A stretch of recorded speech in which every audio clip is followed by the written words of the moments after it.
Hello everyone, I am Gia and today I'm here at CSA Medical Aesthetics.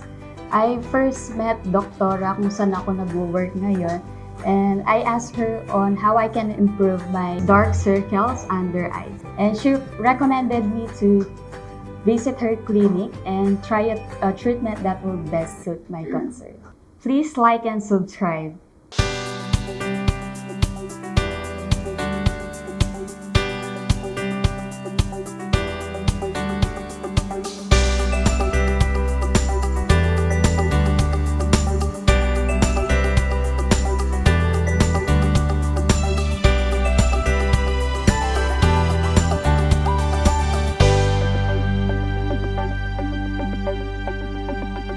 Hi everyone! Welcome to CSA Medical Aesthetics. Dr. Contessa here, your certified aesthetic physician. And we are with Ma'am Gia. Welcome po. Okay. So Ma'am Gia is in the late 20s. Yes, Doc. But she looks a lot younger. I thought she's in elementary. Okay. So the concern is the under eye area. Hollowness there, dark circles, like looking tired, looking haggard. That's the comment of others. And then also I was looking at her nasolabial. There's already a beginning like deepening of that nasolabial line. So what we need to do now is to restore volume, also restore hydration, especially in the under eye area, and somehow depigment because we notice there's darkening in the under eye region. Okay. So this could also be genetics. You might be like in your family, you inherited it. Or others naman, lifestyle, lack of sleep, stress. Yan, okay? Or others like having some medications. Or others, aging. Aging is also a factor of those volume loss. So if you like palpate the under eye area, so there's like a palpable like less volume already. And if you pinch the skin under the eye, so well, still there's an elasticity there, but a gradual return to the flat position is already a beginning sign. And a little bit of the so-called we call them milia. It's some keratin process there. Okay, and so far so good. Her skin is wow, beautiful skin, baby skin. And then upper third, middle third, lower third in terms of the face ratio. We could say that Asian face is round, plus we have really a kind of shorter on the lower third, which is the accepted Asian ratio. Okay, so what we're gonna do for now is somehow restore the volume in the under eye area, and I'll be using a product, they call it Juvelook Volume. Okay, so there's a Juvelook Rejuvenating for skin quality. We also have a Juvelook product for volume restoration, and specifically we call it the Lenisna. And it contains a so-called PDLLA, which is a collagen biostimulator, and at the same time it has hyaluronic for skin hydration. Okay? Start na tayo, right? Okay. So actually what I do for entry point, I'll be using cannula. I make a vertical line here and a horizontal line there, and the meeting point will be the entry point. Okay, I'm just making like this one estimation of the line there, and then make a tiny prick. So I'm using an introducer needle. A while ago we applied a numbing cream for Ma'am Gia, so we left the numbing cream like 45 minutes to really help the skin, you know, have not this or not feel the discomfort.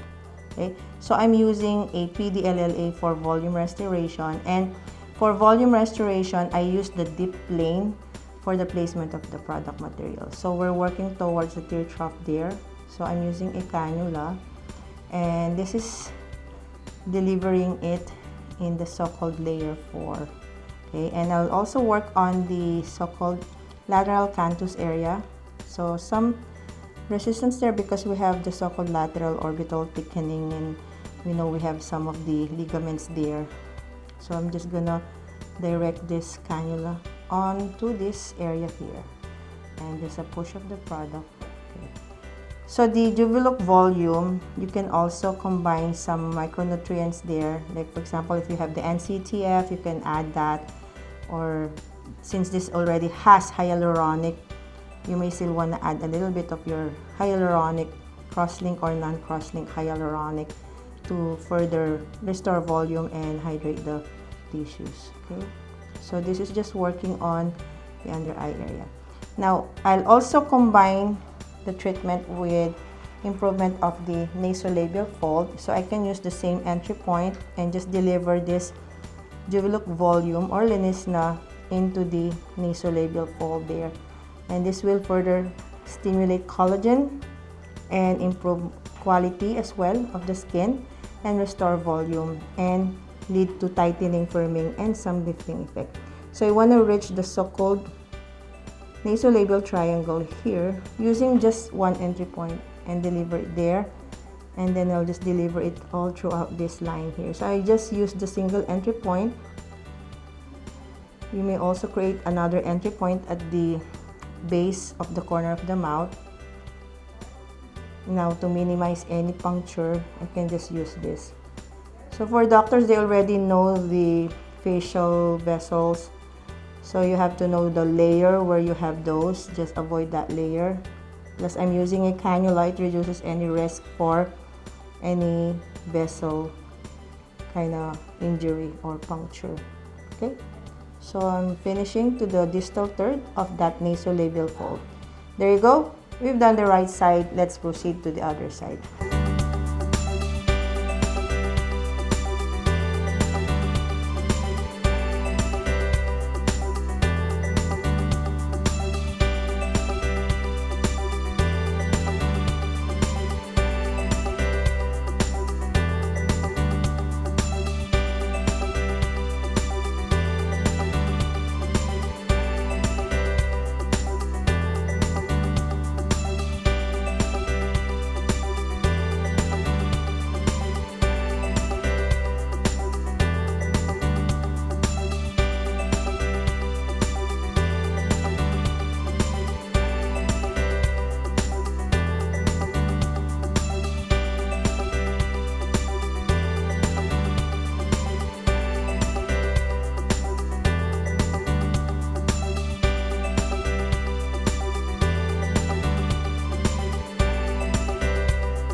So we have done under eye volume restoration with the so-called Juvelook Volume and also nasolabial fold correction. We'll show the result when we return.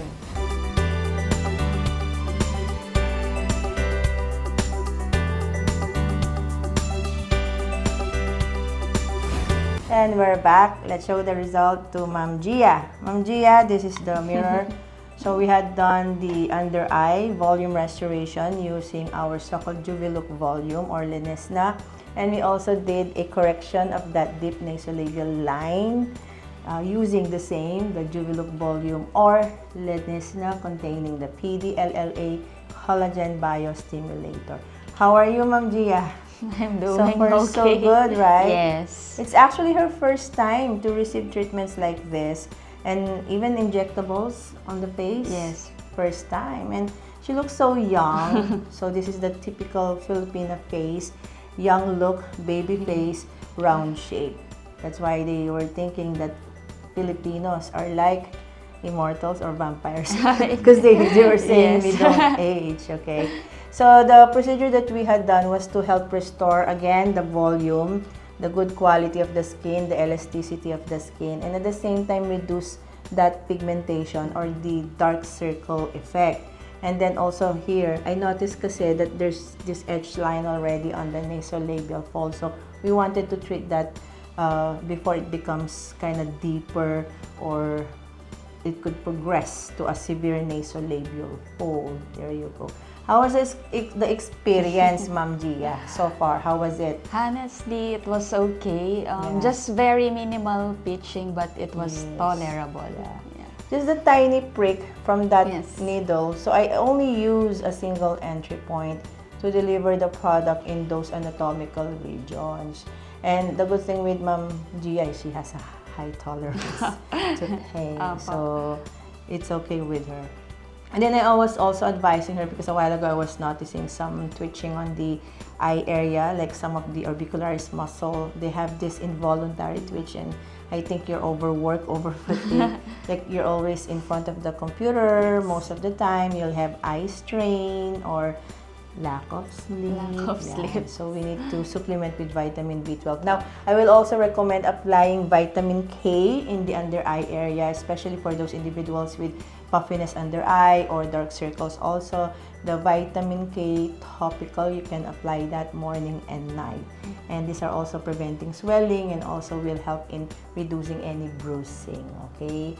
So for now, that's the treatment that we had done for her. So we will be monitoring the improvement. We'll check again a week or 2 weeks and more than 2 weeks, because we know PDLLA, they stimulate collagen. Usually the collagen synthesis will start on the 4th week to the 8th week to the 12th week. So this is a material that will also gradually restore the volume, but it's not going to give you that too much of the puffiness or too much of the volume. We just want the right amount, and we just want to improve also the quality of the skin. We want more collagen and elastin, and also overall beautification of the eye area, beautification of the full face area, and prevention of aging. Yan. Late 20s daw si Gia eh. I thought nga she was in elementary. She looks so young. Thank you so much, Ma'am Gia. We totally appreciate you. We'll still monitor the improvement of your under eye area, plus also the nasolabial line. And then when it comes to the skincare, just maintain with a mild cleanser, a good toner, a morning cream, basically the sunblock in the morning, and then a night cream that will help hydrate your skin, keep that normal skin tone, and a balanced skin texture, skin quality. Yan!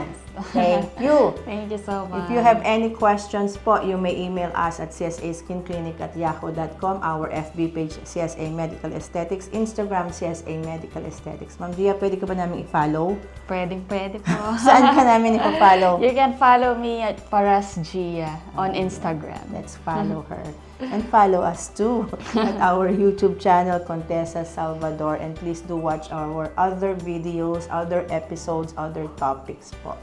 And also, our clinic is located here at the Infinity Shop, Pulong Maragol, Angeles City. Contact number 0933-860-9193 or 0917-504-4268. Kung gusto niyo po makita si Ma'am Gia, punta po tayo sa Clark Marriott. Ayan. Doon ko rin siya na-meet. Okay. So, God bless you all. When it comes to natural beauty, you can trust the CSA Medical Aesthetics.